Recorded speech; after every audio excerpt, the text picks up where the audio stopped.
is the author of the New York Times, Washington Post, Publishers Weekly, and USA Today bestselling Maggie Hope Mystery Series, starting with the Edgar-nominated and very award-winning Mr. Churchill's Secretary, which is now in its 22nd printing. Impressive. So the Maggie Hope novels have been nominated for the Edgar, the Macavity, the ITW Thriller, the Barry, the Dillis, the Sue Federer Historical Fiction Award, and the Bruce Alexander Historical Fiction Awards. Magnolia Productions and Warner Brothers currently own the film and television rights to the series. And I would like to welcome Susan to Thriller Talk. Hello, it's so nice to be here. Thank you for having me. It's an absolute pleasure. And Susan, so also known as Matt's mom, we would love to dive into the conversation by asking, you're really well known for your historical accuracy in your books and the brilliant research behind them, which I deeply respect. How much time do you spend doing the historical dive for each novel? And do you do it before writing, or do you do it concurrently as you write? I love doing research for novels, and it usually takes me, well, the thing is, the first one took me about 10 years to research really well and to feel comfortable in the period. But then each one, it takes slightly less time because you're basically educating yourself on the next sort of 3 to 6 months of the war. So I don't, it takes me at least 3 to 6 months to research for the new book. And then I continue to research concurrently. Something comes up and I haven't researched that particular thing. Of course, I'll go back and, go do that. So, yeah, but And it's did you fun. ever come across something that startled you about that period? So many things I find shocking. Our idea of history is so edited. And that's one of the things I love about the Hollywood Spy is that we get a real inside view into the United States during World War II, the summer of 1943. And yes, Americans were standing together because obviously this is after Pearl Harbor and America is truly in the war. But there's a lot of unrest and there's a lot of division and there's a lot of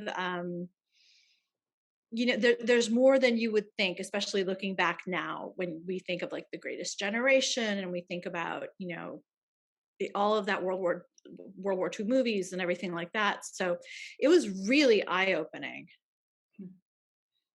Susan, thank you for being here. Oh, I, I read that you were once an assistant to novelist John Irving, that uh, is true. and then you worked as an editor at Random House, Viking Penguin, among other places. So, right. So, when did you decide though that you wanted to actually write your own book, and how did you decide which story to start with? Well, the short answer is to like why I started off on my own was like I got fired, although not really fired. I was let go. Our whole office at Dance Magazine, the New York office, was let go. So I was without a job, but I had just gotten married, so I had health insurance, and I thought if I was going to freelance, this would be the time. Yeah. And then the other part, like why Churchill and why World War II, is a great one. So the reason I had health insurance was through my husband. His name is Noel MacNeal, and he is a puppeteer for Sesame Street and the Jim Henson Company. Oh, And wow. he was working on this show for Disney Channel called Bear in the Big Blue House. And I got to go because I was basically unemployed. I got to go with him on a trip that was a few months in London. Disney Channel UK did a lot with him and his show. And it was going to the Churchill war rooms in London during that time that I was really just so inspired by the war rooms to do a novel. So we both have a connection to Bear in the Big Blue House because I have 6 kids, and that's been like There a you big part of my life. I could sing you the theme song right now. I'll spare everyone to like not do that, but I had no idea. That's so cool. Yeah. So it's all basically Mr. Churchill's secretary is all thanks to Bear in the Big Blue House. As all things are, True. of course. Oh, and Ryan, this one, oh, I'm sorry. I was just going to say, actually, this book, The Hollywood Spy, has everything to do with the Muppets because he was doing the Muppets at the Hollywood Bowl performance, and he was doing Sweetums. And he picked up this amazing book called Hitler in Los Angeles. Came out in, I think, 2017, Pulitzer Prize finalist.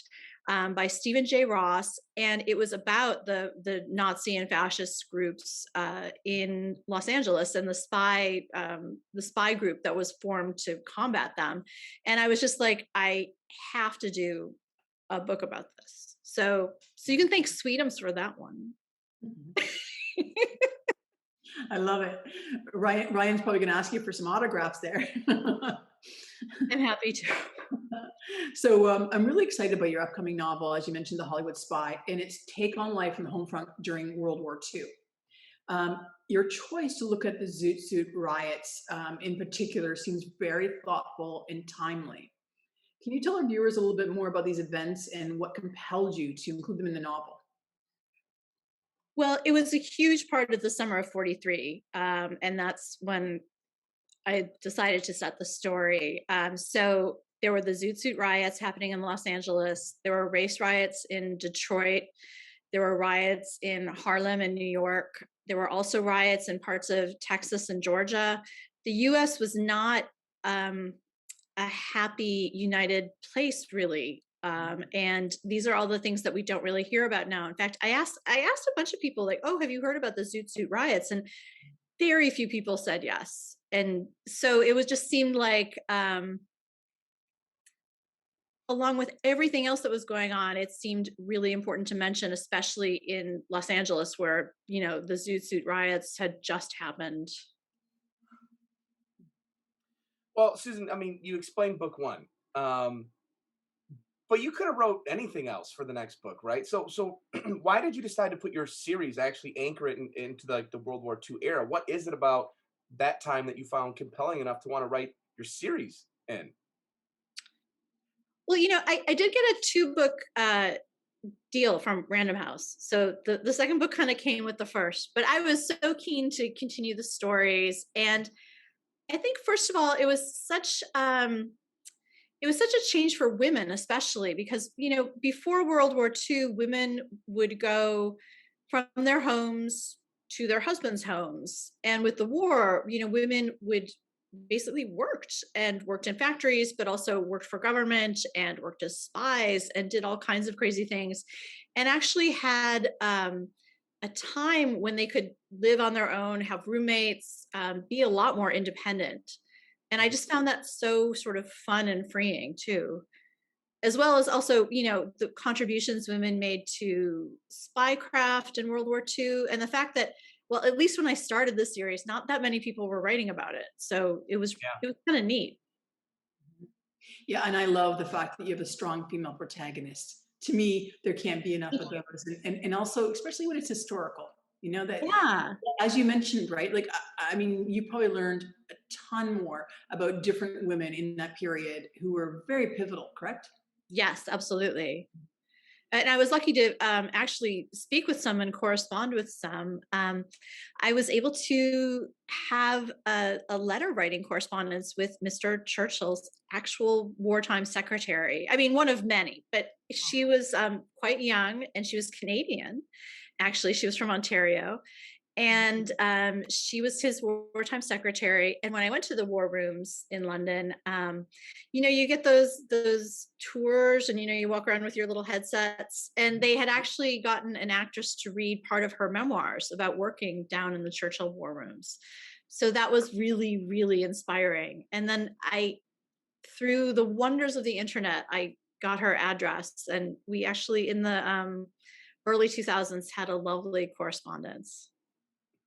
That must have been so Cool. meaningful. I It's so think, right? meaningful. I have all the letters. They're on the because she didn't do email.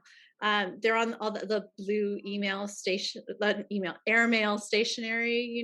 So it's just, yeah, it's incredible to have that connection.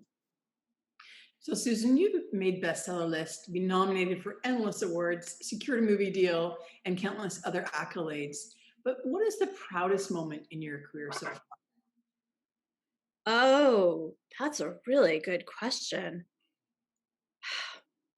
I have to say, the one that really stands out for me was getting the first book deal for Mr. Churchill's secretary and Princess Elizabeth's spy, because, honestly, I had just given up. I had spent, as I said, like maybe a decade researching and then writing and rewriting. I had endless drafts, and then it took me forever to get an agent.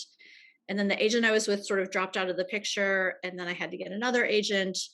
Like, I've been rejected by every agent in New York before I found my wonderful agent that I have and still have now. And then, we did more drafts and we sent it in to all these places, and, it was rejected everywhere. And so, I had been going through a really tough time, and my husband and I were both dealing with aging parents and, having a little kid at home. And I was just like, you know what? I'm done. I'm really done. And I think I'm going to, self-publish and maybe like give it to people for the holidays. And I told my agent that, and she said, well, I just want to try it with like one more person, and then, then we can talk. And that person actually bought it. Like, I was, because I had actually, like, in my head, I'd sort of like Sure. moved on. And so I was completely flummoxed. And I remember, like, we had the funniest phone conversation because I kept saying, because, I'm so eloquent. I kept saying, like, get out, get out. And she's like, she's of a certain age. She was like, I will not get out. And it was just like, it was really, really, really funny. So. I'm so proud of you, though, like, seriously, because I think that's what you see so much, is perseverance being the really key factor in anyone in this business. And people go through hiccups in their career, right? Mid kind of range. And some people do give up. And it's interesting, even at Thriller Fest, that only a third of our debut authors actually go on to write other books. Wow. It just doesn't surprise me, though. It's, coming from the other side of publishing, like the other side of the desk, I'm used to like all the business decisions, and it's a tough business. It really is. So I'm very thankful. And I'm very thankful I had people in my life, like my agent and the editor who took me on, who really believed in the project. And it just goes to show you that you just need those, like, one person. You just need one agent to take a chance on you, and then one editor to take a chance on you. Yeah. Yeah. Well, you have utilized so many great historical characters in your books. You touched on Churchill already, but Eleanor Roosevelt, Princess Elizabeth II, etc. Is there anyone that you've wanted to work into your books that you so far have not yet been able to?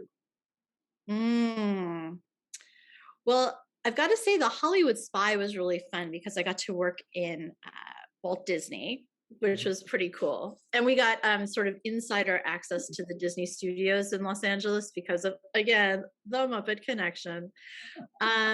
And so there's also Howard Hughes has a pretty big cameo, Robert Benchley, Lena Horne, Cab Calloway, who is actually my husband's uncle.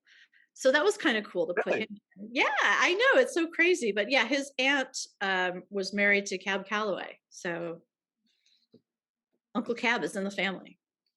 So nothing's gonna top the Bear in the Big Blue House when I go down and tell my kids. They're gonna have the same reaction by like you did with the book deal. It's gonna be a lot of get out, Dad. It's gonna be that as soon as we wrap here, definitely. That's so funny.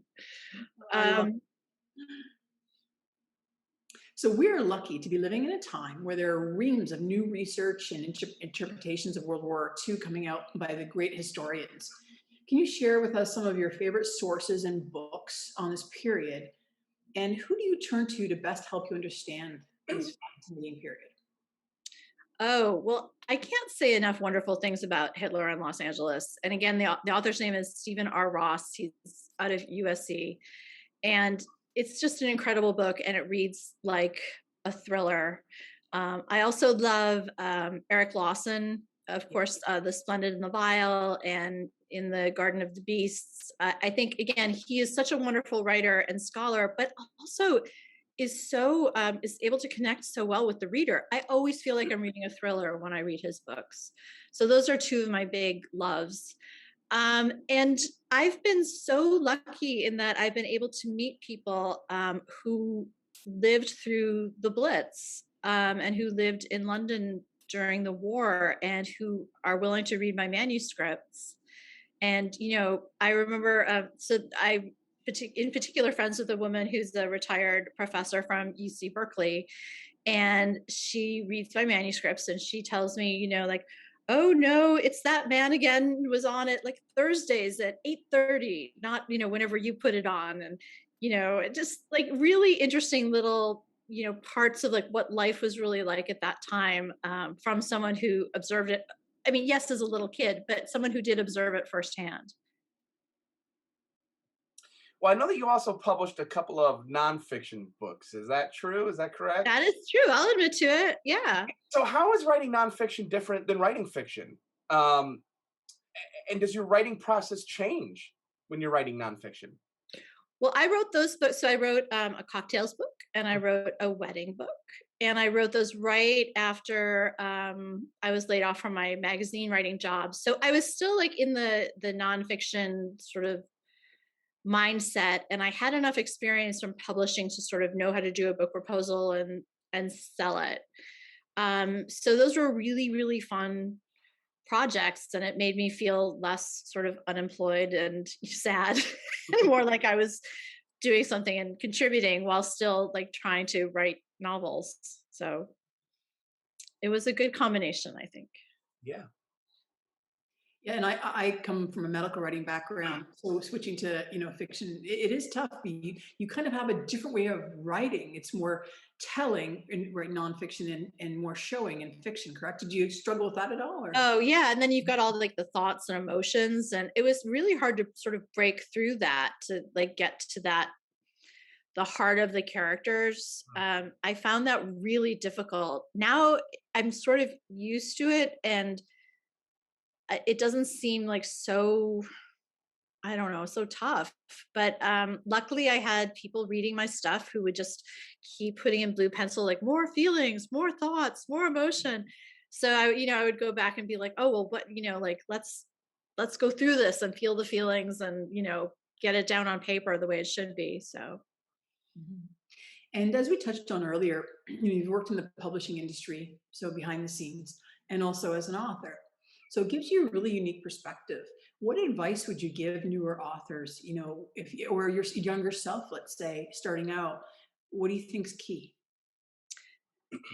one of the things that I see at places like Thriller Fest or some of the other organizations is writers trying to figure out what the new wave is, like what the new vampire Mm. thing is, or World War II is really like big right now. And I remember when I was trying to sell Mr. Churchill's Secretary, one of the issues was that it was set in World War II. And I was told, well, women won't buy that. They A, won't buy a war book, and B, they won't buy a 20th century war book, and C, women only buy sort of Tudor, Elizabethan, Regency, and Victorian historical fiction. And then Maisie Dobbs came along and blew that out of the water.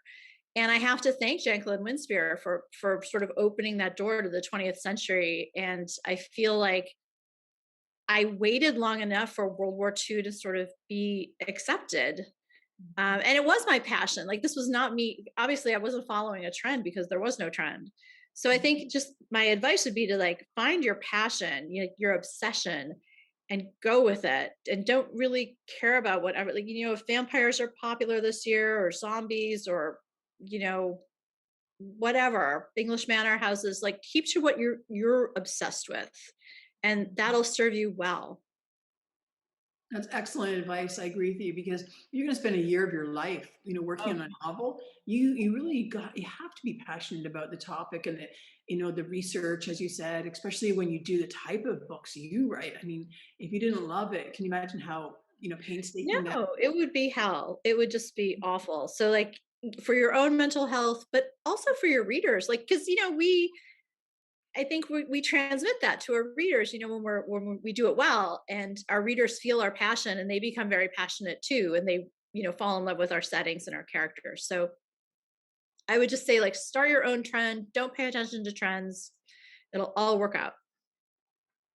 I totally agree. I think a lot of new writers chase the market a little bit, and you got to write what you want to read and what you're passionate about. And if all else fails, a connection to Sesame Street probably doesn't hurt. But find another round and wait Publics for are the big market in to come back publishing. around. Yeah, wait for the market. And publishers are never wrong about trends, right? So just wait for it to come back around. Okay, Susan, before we let you go, what can you tell us about your next book and when can readers finally expect to get their hands on it?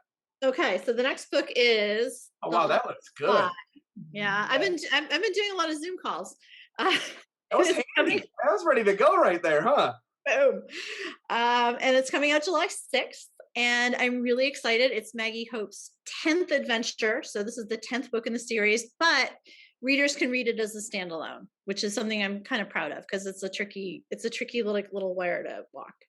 But yeah, so it's Maggie Hope, 1943 Los Angeles, with all kinds of cameos from Disney and Howard Hughes and Cab Calloway. And it's a lot of history, a lot of fun, and a lot of suspense and thrills. So Well, we cannot wait to read it. And thank you so much for coming on Thriller Talk. thank you. Thank you both so much. This was fun. It's been an absolute pleasure and wishing you the very best with your launch. Thank you.